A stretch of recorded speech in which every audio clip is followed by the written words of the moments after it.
En esta presentación, video, hablaremos sobre un personaje de gran importancia histórica para el desarrollo de las ciencias modernas. Es Copérnico, Nicolás Copérnico, el hombre que aparece aquí en pantalla. Entonces, ¿por qué es importante Copérnico? ¿Qué hizo Copérnico?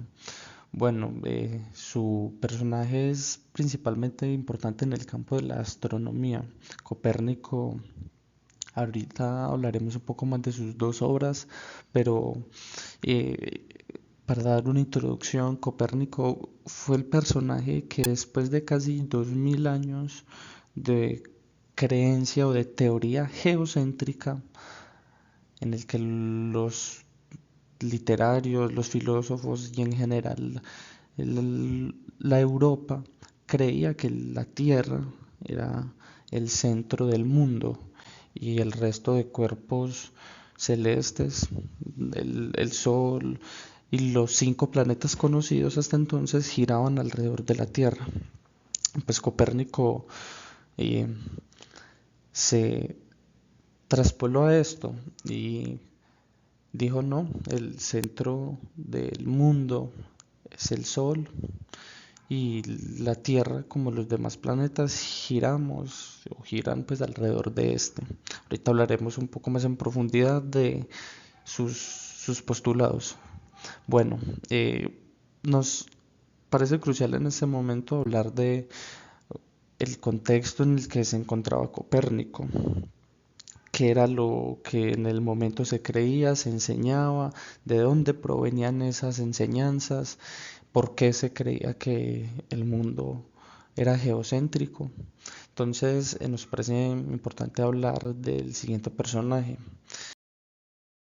Martín Lutero. Martín Lutero se desempeña o tiene un papel fundamental a principios del siglo XVI, también contemporáneo a Copérnico, y tiene figura de importancia en el protestantismo.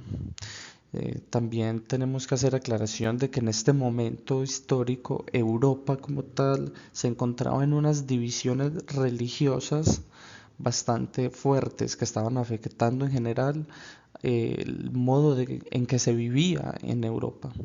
Habían surgido raíces a partir de la Iglesia católica ortodoxa clásica, la raíz protestante, la anglicana, que serían al fin y al cabo religiones cristianas, pero con sus matices y propiedades y características diferentes. Entonces, ¿por qué es importante Martín Lutero? Bueno, porque Martín Lutero como un filósofo religioso medieval de la época se había educado con las enseñanzas aristotélicas, que habían sido los modelos astronómicos a seguir hasta entonces. Eh, Incluso Martín Lutero tildaría de hereje a Copérnico por atreverse a quitar a la Tierra del centro del mundo. Entonces, este es como un matiz importante porque mostraba como el contexto en el que se encontraba Copérnico para el momento en el que sacó sus teorías. Bueno, volviendo, retomando la idea de las enseñanzas aristotélicas del mundo geocéntrico, es importante pues resaltar el hecho de que estas eran las enseñanzas o las teorías que se dictaban en las primeras universidades de Europa. Esto se da, por ejemplo, pongamos el ejemplo de la Universidad de Salamanca. En la península ibérica, recordemos un poco de historia, la llegada de los musulmanes hace ya 10 años, 10 siglos antes de este momento histórico, y cómo los árabes llevaron a Europa y inicialmente a la península ibérica todos los textos clásicos antiguos griegos que habían traducido sus antecesores sirios. Entonces fue una cadena. Los griegos clásicos, Aristóteles, Platón, con sus teorías de la metafísica y el geocentrismo, le dieron esa herencia a los sirios. Los sirios son como tomados como los descendientes directos de los árabes. Los árabes llegaron a la península ibérica y de alguna manera difundieron todos estos textos clásicos que permanecerían durante muchos años como los textos de principal apoyo para referirse y enseñar en cuanto a la astronomía. Otro de estos textos importantes, aparte de los de Aristóteles, para el desarrollo del, del personaje como tal de Copérnico sería el Almagesto de Ptolomeo. Es un libro de un astrónomo griego clásico, Ptolomeo, en el cual, a diferencia de de sus compañeros o de sus contemporáneos, intentó demostrar de una manera matemática, con cálculos, figuras, círculos, de una manera racional, por así simplificarlo, el orden en el que se movían los planetas, la Tierra, el Sol. Para Ptolomeo, el centro del mundo era el Sol. Entonces, esta es otra idea de gran importancia para el desarrollo de Copérnico, que tomaría este Almagesto como una herramienta fundamental. Bueno, eh,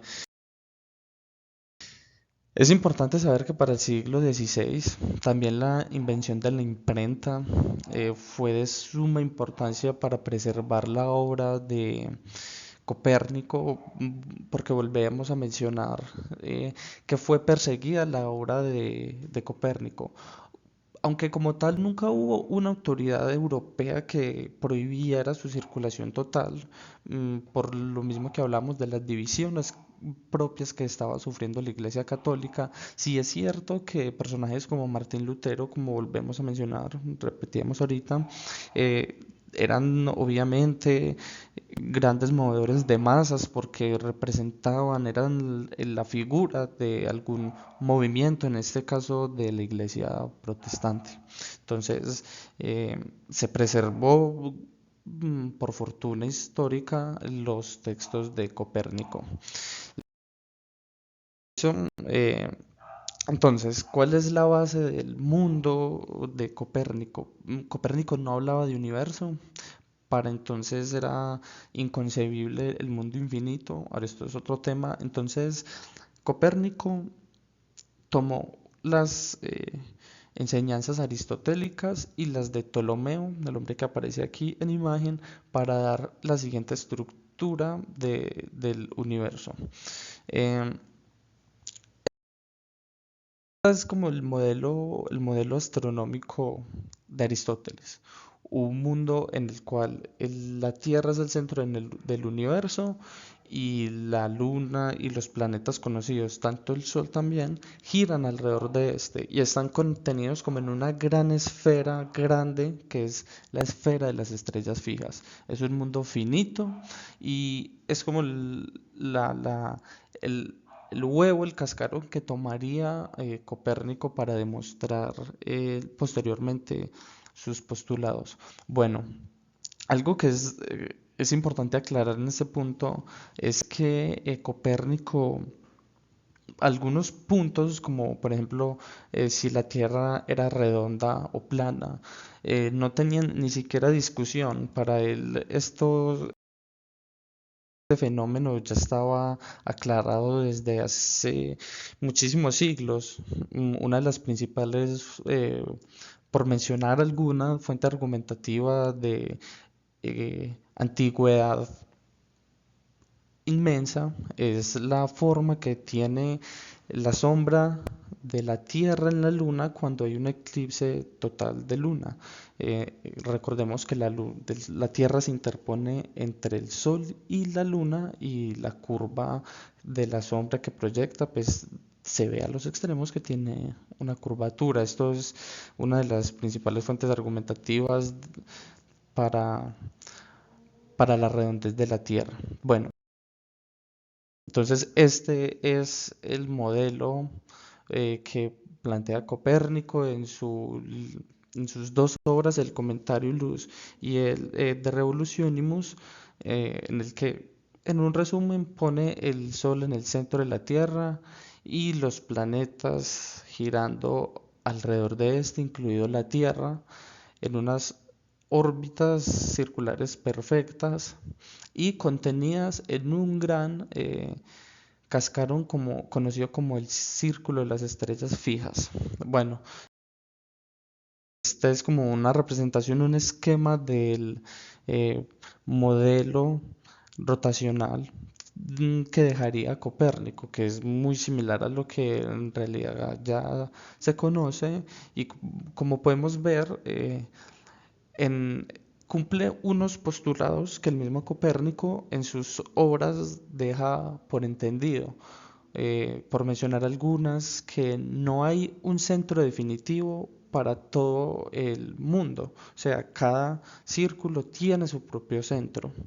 Eh, También deja por entendido que la Tierra no es el centro como tal del mundo y que el Sol no es el centro como tal, sino que es tomado como un centro. O sea que todos los movimientos celestes se hacen en torno a él. Entonces, eh, es como importante esto. Bueno, también porque es importante ya para terminar la obra de Copérnico y es porque dejaría las bases de lo que sería la ciencia moderna en adelante del siglo XVI. Dejaría los modelos para estudiar como tal el mundo, la física, y daría a la progresión de grandes personajes como Descartes, por ejemplo, y luego con su geometría analítica y su posterior aporte al descubrir el mundo y como tal ya un universo infinito. Entonces, esto fue un poco de Copérnico y muchas gracias.